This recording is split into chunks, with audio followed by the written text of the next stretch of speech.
Guys, I'm Mason, and you're listening to the Wrestling in the Dark podcast, the only place where you're going to get wrestling content from a blind person's point of view. And now it's time for this week's review of NXT, featuring Drew Gulak defending the newly dubbed NXT Cruiseweight Championship, the NXT North American champion Roderick Strong faces Isaiah Swerve Scott, and there's a huge main event with two undefeated roster members, Walter and Kushida, going head to head. But for someone like me, the only way to experience all of this is through the commentary. So, how did they do this week? Did they help me visualise what was going on in the ring, or did they leave me lost and annoyed? I tell you what didn't leave me annoyed, this opening contest between Drew Gulak and Lio Rush for the NXT Cruiserweight Championship. So glad that it's been redubbed that, so glad that the Cruiserweight division is now on NXT. I can't wait to get a takeover level Cruiserweight match. I think it adds a little bit of depth to the roster and some new shiny faces and a new style and just some good depth to the mid-card. So I'm really happy about all of this, and this match really helped with that. So as the competitors are making their entrances, Beth takes the character stuff for Lio Rush, talks about all the struggles that he had with his brother and the fact that Lio knows what it takes to find the strength to move on, and as well as having supersonic speed. Nigel takes all the character stuff for Drew, talking about his battles with Oney Lorcan and how he won the Cruiserweight Championship and the backstory about his grandfather, etc., etc., which all just helps to introduce new eyes to these two and just reintroduce them to the world of NXT. So I really thought that was great, and just sort of instantly invested a little bit more in these two. The bell goes. Drew's like, right, I'm going to put this kid down, goes right after him, but Lio has his supersonic speed and manages to counter that with a Spanish fly, sends Drew to the outside and hits a tope, then a moonsault, and I'm like, wow, this is starting off quick. I am going to miss some of the spots in this. They fight a little bit. Drew gets the momentum back with a near fall and hits a knife edge chop to the chest of Lio, which is the first of many chops to get hit in this match, which made me very happy. Gulak settles in a little bit, manages to get the pace more in his comfort zone and enables limb targeting. He's going after Lio Rush's arm, and Nigel's talking about how much he's working the AC joint and that it's got torque on it, etc., etc. Then Morrow shouts that we get a strong cradle rolling crucifix pin, and I'm like, that's great, nice detail there on that, but at the same time, he didn't really say who it was by. I sort of thought that it must just be Lio Rush because Gulak was working the arm before, so I assumed it was a counter, but it could have easily just been Drew rolling Lio up. So yeah, I wish he would have said who got it.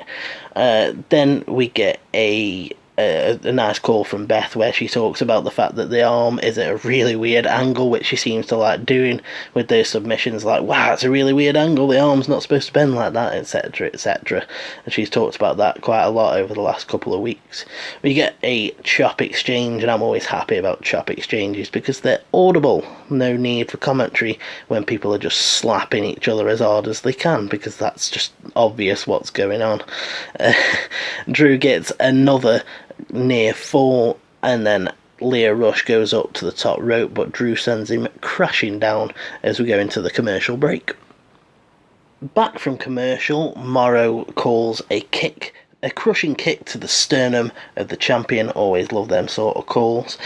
Gulak manages to hit a lariat, and Nigel points out that it was right underneath the jaw and that he wastes no time in going for the cover from it, putting over the veteran skills of Drew Gulak. Then Gulak locks in the Gulak.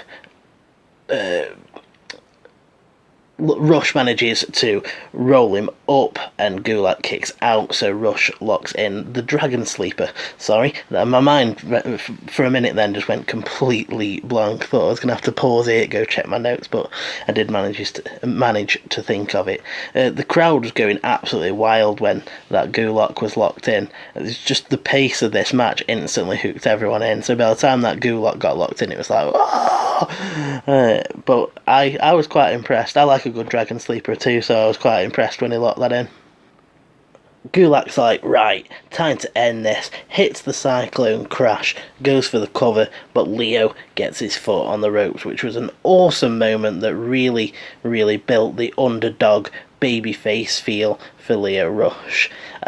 Gulak goes up to the top, hypocrite Drew, and Leo goes after him and starts hitting clubbing blows. He eventually manages to fight Gulak down, and he ends up hitting the final hour twice and picking up the victory, and Leo Rush is our new NXT Cruiserweight champion. I really couldn't be happier. I really like Drew Gulak, and I really wouldn't have minded if he'd have won this, but I'm looking forward to seeing Leo Rush and what he can do, because the only stuff that I've ever really seen of him is the Bobby Lashley mouthpiece sort of stuff, and I know that wasn't even scratching the surface of how talented he is.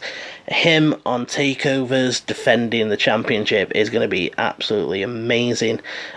Someone like Swerve against him will be really cool. Just anyone. I can't wait for it, to be honest. This match, just like the starting pistol went and they just did not stop, and it was brilliant. The pace and the feel of it, the crowd being instantly hyped in, it was just, I really, really enjoyed the opening to this show.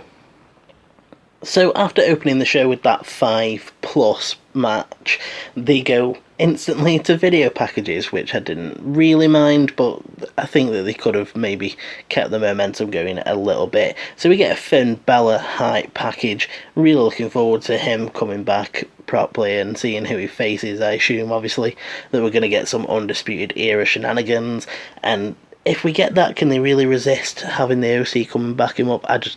Anyway, it was really cool to see this hype package and just be reminded of how cool Finn can be, because he's lost his shine over the last couple of years. I've not really been interested in him much lately, so this should sort of get me reinvested in Balor.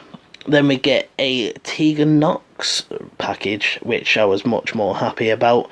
I've got a soft spot for Tegan Nox, and these little video packages they've been running have been really great. She talks about going through rehab and how hard it was, and how having Dakota Kai there has made it so much easier because she struck such a friendship with her, etc., etc. She says that she's done with being hurt now and she just wants to come back, kick some ass and win some championships. And I'm like, okay, cool, get back and start representing our UK division, because I really can't wait. She's got a really great charisma about her, and I can't wait to see her teaming up with Dakota Kai. I really hope that we get Tegan and Dakota versus the Kabuki Warriors, because I think that could be so damn good. Rhea Ripley out next, facing Aaliyah, and this one was just great. I really like these Rhea Ripley squash matches. She just really deserves them because of how awesome she is. The fact that she's making her entrance, and I'm like, oh yeah, Rhea Ripley's here, can't wait to see this will be cool. And then Nigel points out the fact that she'll be 23 just a few days as of that broadcast, so probably is 23 now. But it's just like, wow, that's crazy. She has got such a future if that's how young she is. But it was a typical squash match, really. There's not too much to be said about it. They try to lock up at first. Aaliyah tries to lock up with Rhea Ripley, but Beth is like, oh, that's where she does her dirtiest work, you don't want to do that. There's a little bit of back and forth. Aaliyah scratches the back of Rhea Ripley, and the commentary sell it as like, oh, you shouldn't have done that. The crowd starts chanting, Rhea's gonna kill you, which is like, shark's coming for you now. And basically after that, Rhea locks in some sort of scorpion lock on Aaliyah and then just swings around while she's in the submission until Rhea taps, which is just like, man, just that power, the inventiveness, the viciousness. She's got it, and I really can't wait to see her with the championship somewhere down the line. Even if she's not the person to take Shayna's title, she's gonna win at some point, and I wouldn't even mind if she did beat Shayna because she's just so awesome. And she cuts a promo afterwards. She says that Shayna's tapped, napped or snapped all of her opponents but not her, and says that she's coming for that championship. And I was just like, watch out, Shayna. We get some construction work noise, and I was like, oh, heavy machinery coming back to NXT. And no, they weren't. It was just Breezango's new gimmick, which is apparently handymen or plumbers, judging by the back and forth and the banter from the commentary. It was actually pretty funny. Now, I usually get on at them about this sort of stuff. I don't like lecherous Nigel when Vanessa Bourne's wrestling. I don't like Corey when he's so overly into Mandy Rose. I don't usually enjoy that sort of stuff, but as Breezango are making their entrance, there's just a lot of banter about the fact that they're handymen. One of my favourite lines was Nigel like, they haven't even got any tools in their belt, what use can they be? And and then Beth starts talking about the fact that they offered to clean her pipes for her, and she said that it'd be nice to have a plumber, and sort of implied that she didn't quite get it. And then Nigel was ribbing her about bachelorette party flashbacks, and it was all just sort of charming and nice, and the banter was really funny, so I thought that was great. Breezango was supposed to face Ever Rise, but that didn't happen because the Forgotten Sons remembered that they were pissed off at Breezango, and they attacked Ever Rise so that they could come and have a go at Breezango. So that's what we got. It was Tyler Breeze and Fandango versus Cutler and Blake from the Forgotten Sons. The match kicks off with Cutler and Breeze in the ring, and Cutler hits a backbreaker, starts laying in the stomps, and I'm like, okay, we're going to have Breeze selling most of this match then, are we? Then we get this lovely little bit with Morrow where he's like, tandem offense there from the Forgotten Sons as Cutler tags in Blake, and I was like, don't start Morrow, just don't start. I hate tandem offense. It's the worst call ever. Then we get the Forgotten Sons utilising the 5 count, that's a quote, before Breeze fights back and manages to get the hot tag to Dango, who hits a load of chops. Dango hits a Falcon Arrow for like the most dramaless near fall ever. Then Breeze ends up back in, and Blake, quote, catapults him into his corner. Then Breeze is selling for a little bit till he manages to tag in Fandango again. Dango hits a sunset flip bomb from the top, and then after a while the Forgotten Sons get the win, and I don't know what with, because Morrow just shouted, "The memories remain!" I'm like, yeah, cheers for that. It just a sort of a bit of a pointless match, really. I'm sure it might have been fun to watch, but from a commentary standpoint, they didn't offer me much here, really. It's a shame, because I really like the Fashion Police, Breezango, Dango and Breeze, whatever you want to call them. I like that they're sort of trying a different gimmick. It's funny that the police didn't work out, now they're just being handymen. It'd be sort of funny if they have a different gimmick every couple of weeks. Just try that, like... that would be interesting, but it's a shame that Breeze is the jobber of the team still. He does most of the selling, and Fandango comes back in and starts firing up because he's the one that they see as being a better wrestler, and it's just a shame because I really want to see Breeze get a little bit of shine for himself, because honestly he's in dire need of it, and he hasn't given him anything special in ages. When he come back and had that match with Drew Gulak, I was like, right, we're finally going to get some cool Tyler Breeze stuff, but nope. Another squash match next, because Cameron Grimes is in action against Boa, and Boa initiated a lot of snake references from Morrow that were really, really annoying. Like Boa waiting like a cobra waiting to strike in a basket. I'm like, that's an awkward metaphor, Morrow. That's an awkward metaphor. Then Grimes goes right for Boa as the bell rings because Boa is distracted by Killian Dane coming out. So Grimes wipes him out, gets the win. Then Dane comes down, attacks Boa, buries him in the corner, hits him with Vader bombs, and then Morrow says, Boa has been constricted by the Beast of Belfast. And I was just like, really? Why? Why? The fact, just because he's called Boa, isn't that what we're going to do forever now? Just loads and loads of snake puns. I really hate Morrow when he's doing this sort of, when he's doing this sort of thing. It's really, really frustrating. A video package with Damian Priest explaining why he attacked Pete Dunne, for the obvious reasons, for attention, because Pete Dunne has made a name for himself and he's going to make a name for himself at Pete's expense. Didn't really connect with me, didn't come across as the toughest guy ever, to be honest, and just going from an audio standpoint, but I am interested to see where all of this goes. I'm looking forward to their match, so it's sort of a moot point, isn't it? Roderick Strong versus Isaiah Swerve Scott.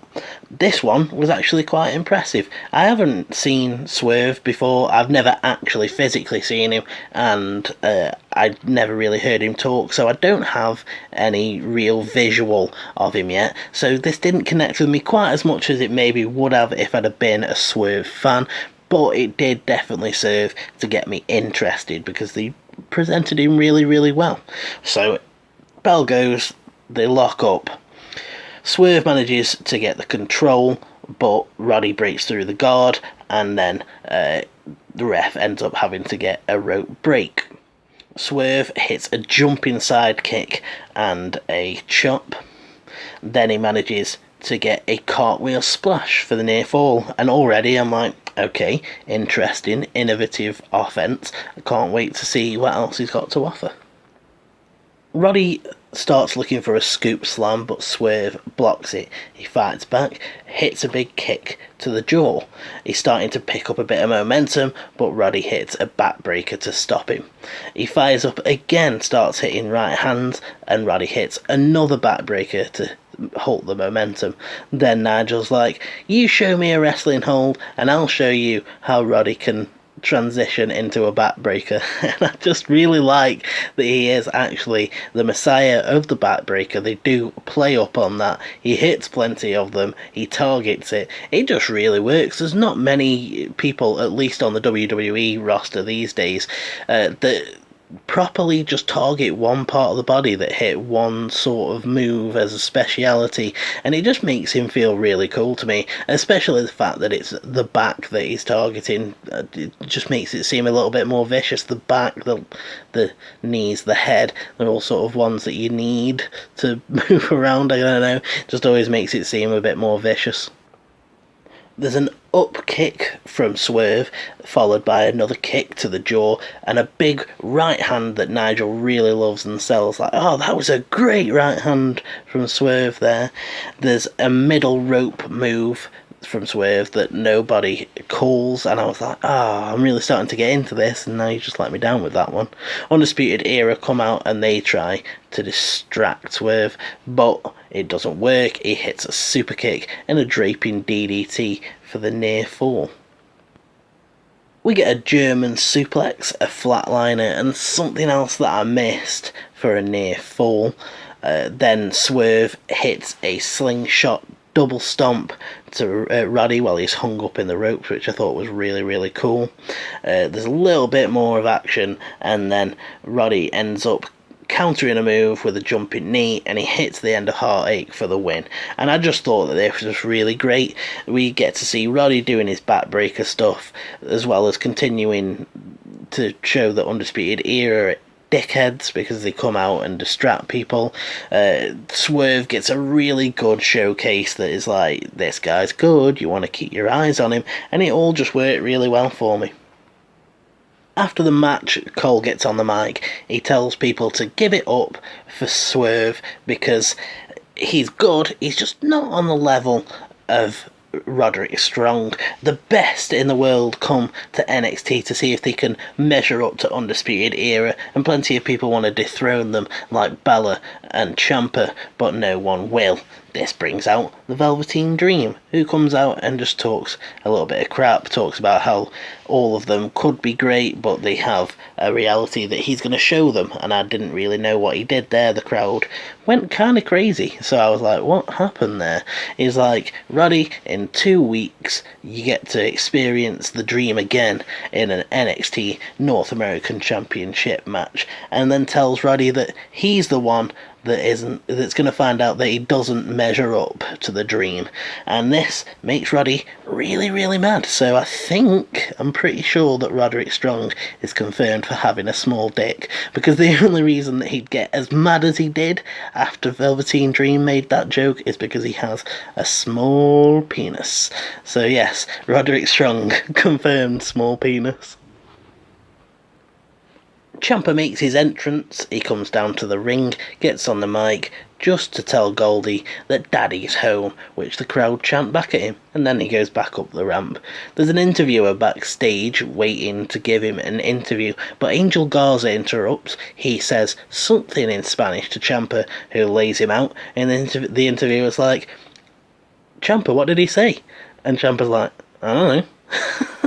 He doesn't care what he said. He was looking at me a certain way. I really like that Ciampa gets to come back as it's just funny with a heel turn, because you get to bring the person's heel character back but as a face. So now Ciampa gets to come back having been this horrible heel man that he was, and sort of turn that into a face run where he's just got a bit of an attitude and he's a badass, and so it's all informed by the heel turn before, and I really enjoyed it. I thought this was a really nice, just short and sweet way of keeping him on the show. The newly returned Dakota Kai versus Bianca Belair, who's been around for a while and had shots at Shayna Baszler. Let's get into their match, shall we? Right, so Bianca Belair is trying to show off her strength at the beginning of the match, but as soon as Dakota Kai escapes from her, she hits a PK and a double stomp. Then her offense continues with some more vicious kicks.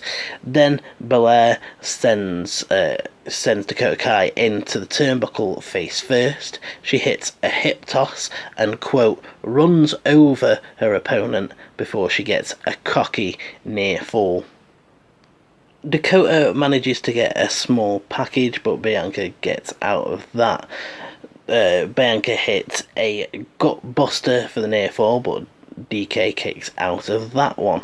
Then we go to commercial break. When we get back from commercial break, surprise, surprise, Dakota Kai is taking control, because that's how breaks work. DK hits a drop kick. Then the next call for her that we get is, quote, hitting another kick, which was like, okay, what type of kick? You've already proved that there's plenty of different types of kick. What kick was it? Then she hits an axe kick. Then she has Bianca in the corner and hits a face wash for the near fall. Dakota manages to get the double knees to the chest for the near fall. Bianca hits her with a double chicken wing slam, and Beth puts over how effective that move is. I was like, thanks, Beth. Even though I knew what the double chicken wing slam was, the fact that Beth mentioned it, I was like, okay, I'm definitely right about what that was. She gets a near fall from that, but Dakota kicks out and Bianca gets really frustrated, goes for another cover, and I think she might have hit a shooting star press, but I might have just misheard that, or Dakota did it. Either way, it doesn't really matter. But Bianca was just getting frustrated as hell. Then she gets Dakota up into the torture rack position and hits the KOD. Anyone want to tell me what the KOD is? Because I'm not sure. Anyway, she hits the KOD, and Morrow completely advertises that this is the end of the match by saying the KOD leads to, and he's saying this before the cover's even started. It's not like she gets into the cover and it's like, oh, it gets the 1, 2. It was like literally before the cover had even started. It was like, and the KOD leads to, and I'm like, okay, well that's the finishing move then. Why? Goddamn why? Dakota's only just come back. Bianca jumps on the mic afterwards and she says that Rhea Ripley, you ain't going after Shayna Baszler, I am. And I don't like Bianca when it comes to promos. I don't like the fact that they put her over Dakota, because Dakota's only just returned. She's probably going to get a bit of a run with Tegan.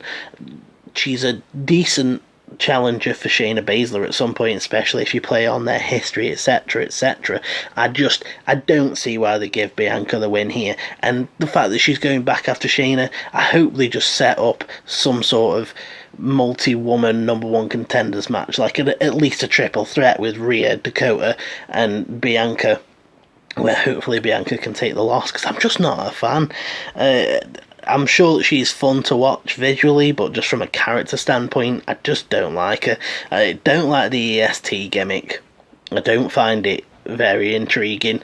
I don't like her mic skills, and she's all from a kayfabe standpoint, she's already taken on Baszler and she lost. So why is she getting another chance? They just should have given this one to Dakota Kai. I don't want to moan too much, so. We get a Pete Dunne video package. He talks about the fact that Triple H told him to go out and make a name for himself, and he did. And now Damian Priest is trying to make a name off the back of him, off the back of a dominant champion. He asks, how are you going to shoot a bow and arrow? With broken fingers. And then, and says that he wants to live in infamy, but he might not make it past next week. I really like Pete Dunne's promos. They're so chill, and he's just so understated. It's brilliant. The WWE NXT UK champion Walter versus Kushida. This one was actually a really, really cool match. They really put over the fact that they're both undefeated, and they just did a good job of building it up and making me care. Nigel ran down sort of a tail of the tape sort of thing at the start of the match, with talking about how tall each were, how much they weighed, the reach, etc, etc, and that again really helps with the visualization, sort of how tall are they, how much do they weigh, etc. Just really helps me just sort of imagine what they might actually look like, so I really appreciated that one. Kushida goes for an ankle pick, but Walter evades that. Kushida hits a chop on Walter. Why would you do that? Don't do that. Walter is known for having horrible chops that make your chest turn into hamburger. Why would you chop him? We get a commercial break, and then when it comes back, Kushida, quote, takes Walter off his feet. Kush goes up to the top rope, but he makes a mistake and gets caught by Walter, and then, quote, stretched like a pretzel, says Beth. I was like, okay, nice. I do like the fact that Walter's got this sort of ground game, actual mat wrestling stuff. He's not just a big brute guy, although he is big brute guy, because he starts hitting chops on Kush that you can audibly hear, and the crowd's like, more, give me more of this, and he gladly obliges. They get into a strike exchange. Commentary's like, not sure that you want to get into a strike exchange with Walter, which I thought myself, and Walter hits this massive loud chop that I was just like, oh. Kushida manages to get a counter and gets off a big DDT, and we get a Kushida sucks chant, which was pretty cool. I really like that the Full Sail crowd was sort of split on these two getting behind Walter as well. Kushida goes out to the apron, catches Walter with a kick, gets up to the top rope, hits a tomahawk chop. He's looking for a sunset flip, but Walter just counters and just stands on his face because he's a nasty, horrible man. We get another DDT from Kush, but this time from the apron to the floor. That seems to be a weakness of Walter's, getting a move done from the apron. Tyler Bate doing the exploder suplex, Kush doing this DDT. I like it. People are like, I've got to do something really big to get one over on Walter. Kushida hits an overhead kick, then another kick. Walter's down on all fours, and Kushida looks for the hoverboard lock, and the commentary's like, oh, are we going to see Walter tap? But he doesn't. Then he answers by getting Kush in a sleeper hold. Kush is fading, he's fading, and I'm like, it's over, but it's not. He powers up, and he eventually gets the ropes. Kushida gets the O'Connor roll. He bridges into the pin, but Walter kicks out. Kushida gets the cross arm breaker, but no dice. Walter isn't going to tap, so he gets a small package.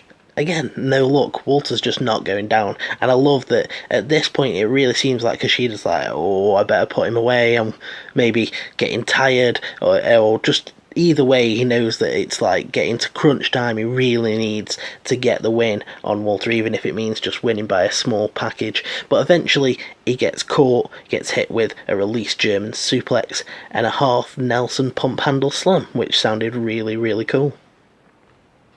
Walter heads for the top rope. Commentary plays up that this is how he beat Pete Dunne, which was a nice little touch. There, Kushida chases him up there, so no dice, no big crazy move from Walter, which I was like, oh, are we going to get it? Oh, no. But it will make it special next time he does it. Then Kushida is looking for the hoverboard lock. That doesn't work, so he goes up to the top and hits a top rope move. No idea what, because Morrow just screamed, oh my god! Then Kushida actually gets the hoverboard lock in, and Walter is sort of in that for a while. Commentary's like, oh, is he going to tap? And he almost does, but he doesn't quite tap. Then Kushida is firing off kicks. He looks for the hoverboard again, but Walter hits a shotgun drop kick and a powerbomb for a near fall, and shortly afterwards hits his ripcord lariat for the win. I really, really like Walter's offense, just like the fact that he's got this ground game where he can get you into a submission, he can mat wrestle you, he can come and chop you down, he can come and hit a shotgun drop kick, all these power bombs, these big moves, and he even goes up to the top rope occasionally. He just seems like an absolutely undefeatable monster, and they're doing a really good job of building up his reputation, and he's going to be a big deal, I think. This also made Kushida look really good in terms of just really trying to beat Walter, going hard after him, trying to utilise those in-ring skills, looking for frequent pins and trying to get the hoverboard lock in, and even going toe-to-toe with the chops, which makes him look like he's got a big heart, if not just a little tiny bit stupid. But yeah, I really enjoyed this. It's a solid 5 out of 6 match. I really thought that it was a good way to cap off the end of the episode, even if there was a few things with the commentary that I didn't like. So all in all, it was a fairly mixed episode for me. I really enjoyed the opening bout between Drew Gulak and Leo Rush. I also thought the Swerve and Roderick Strong match was really good, and the main event was great. One of the things that I've noticed with NXT is that they go really hard with the commentary during those big important matches, but the middle of the show, 2/3 of the way through, little squash matches or whatever, they just don't feel like they need to call them quite as much, especially something like Forgotten Sons versus Breeze and Dango, and it's just disappointing because I don't want to have to just invest in the big angles, in the important matches. I want to be able to invest in the stuff that's more light-hearted and not as serious, and get to invest in people lower down the card, etc. There was a lot more to say in terms of where they messed up this week. Just tag team tandem offense, I hate that call, that sort of thing. But all in all, it didn't feel like a great episode. The commentary didn't really feel like they were trying that much, but those 3 matches were definitely worth a watch. If you've enjoyed this episode, click the like button, let me know. And if you want to share your thoughts about this episode of WITD or this week's NXT, you know where the comments section is. And you can also follow me on Twitter at Mason_WITD or join the Wrestling in the Dark Discord server, and make sure you subscribe and hit the notify bell so that you never miss an episode of the WITD podcast. I really appreciate all the feedback and just you sticking around, so thanks for that. Right guys, I'm off and you should have a good one.